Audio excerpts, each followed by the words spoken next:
आज आपण linear differential equation शिकणार आहोत. याच्यात काय करायचं बघा मित्रांनो, सिंपल आहे. 3 मार्काला एक प्रॉब्लेम येऊ शकतो. dy by dx plus py is equal to q च्या फॉर्म मध्ये जर प्रॉब्लेम असेल, dy by dx plus py is equal to q ज्या जर फॉर्म मध्ये प्रॉब्लेम असेल तर तो प्रॉब्लेम लिनियर डी ने सोडवावा लागतो. Linear differential equation. तर याच्यासाठी हा फॉर्म तयार पाहिजे, म्हणजे हा फॉर्म मध्ये प्रॉब्लेम यायला पाहिजे. हा तो कसा प्रॉब्लेम मध्ये सांगा. आता बघा, जर असा फॉर्म असला तर आय एफ काढावं लागतं. आय एफ म्हणजे integrating factor. Integrating factor. I F म्हणजे काय? Integrating factor. कधी कधी 2 मार्काला ऑर्डर आणि डिग्रीच्या जागी याचा पण प्रॉब्लेम येऊ शकतो. इंटिग्रेटिंग फॅक्टर काढावं. हा खूप सोपा असतं. इंटिग्रेटिंग फॅक्टर काय असतं? E raise to P D Y. E raise to integration of P D Y.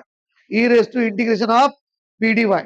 हा e raise to integration of P D Y. खूप सोपे प्रॉब्लेम यायचे ज्यांना इंटिग्रेशन येतं त्यांच्यासाठी. Solution.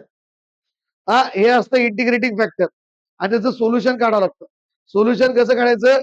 Y I F is equal to integration of Q Y F D X plus C. Solution पाठ करण्यासाठी एकदम सिंपल ट्रिक आहे.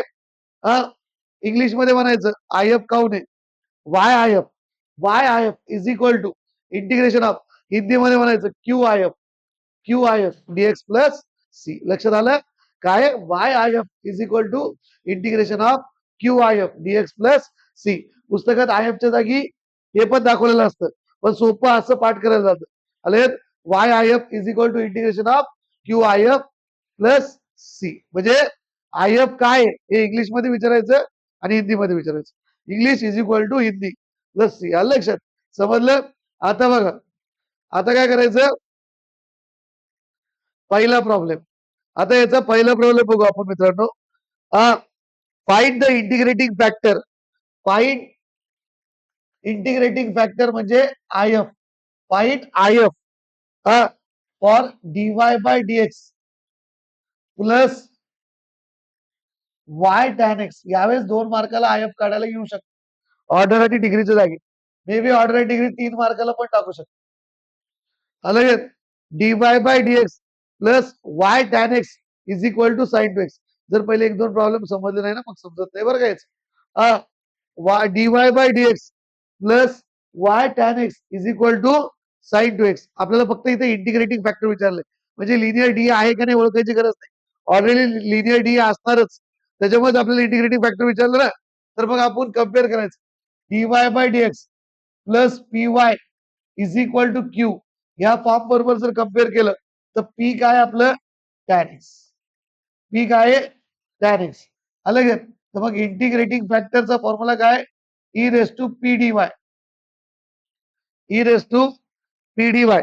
E raise to P D y. तर बघा मित्रांनो, आता e raise to P d x घ्या, sorry, e raise to P d x.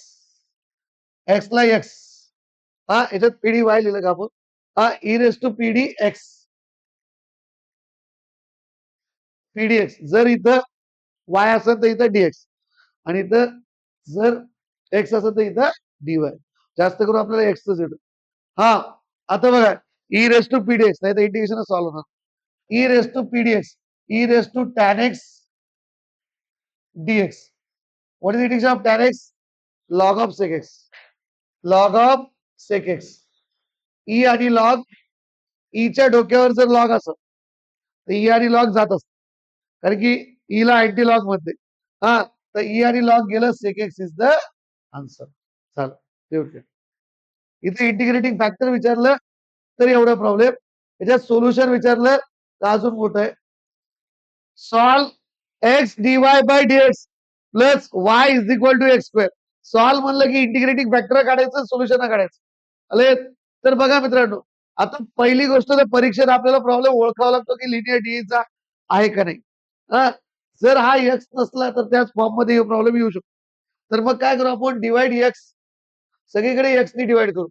X divide dy by x तुम्ही लिहायचं परीक्षेत divide x on both side x square divided by x तर याला पण एक्स हा सगळ्यांना एक्स ने डिवाइड करू हे एक्स आणि हे x cancel dy by dx याच्यातले एक आणि याच्यातले एक cancel dy by dx plus इथं 1/x वाय लिहू शकता त्याला काही नाही म्हणजे 1 असतंच 1/x Y is equal to 1x मग हे फॉर्म मध्ये झालं कुणाच्या फॉर्म मध्ये झालं dy by dx plus P y is equal to Q हा तर पी ची व्हॅल्यू किती झाली मित्रांनो याला जर कम्पेअर केलं तर 1 आणि क्यू ची व्हॅल्यू किती झाली एक्स क्यू ची व्हॅल्यू किती झाली एक्स समजलं आता आता integrating factor e raised to pdx integration of e raised to pdx e raised to integration of 1/x dx 1/x चं इंटिग्रेशन काय log x आणि e ची पॉवर log असेल तर e आणि log cancel x is the answer हा तर मग आता solution yif is equal to integration of qif dx plus c आलं लक्षात if किती आहे x हा क्यू किती आहे x if किती आहे x dx plus c y into x into x किती असतं x square dx plus c हे सोल्युशन मध्ये बरं का लक्षात नंतर therefore yx is equal to x स्क्वेअरचं इंटिग्रेशन काय x cube by 3 plus c झालं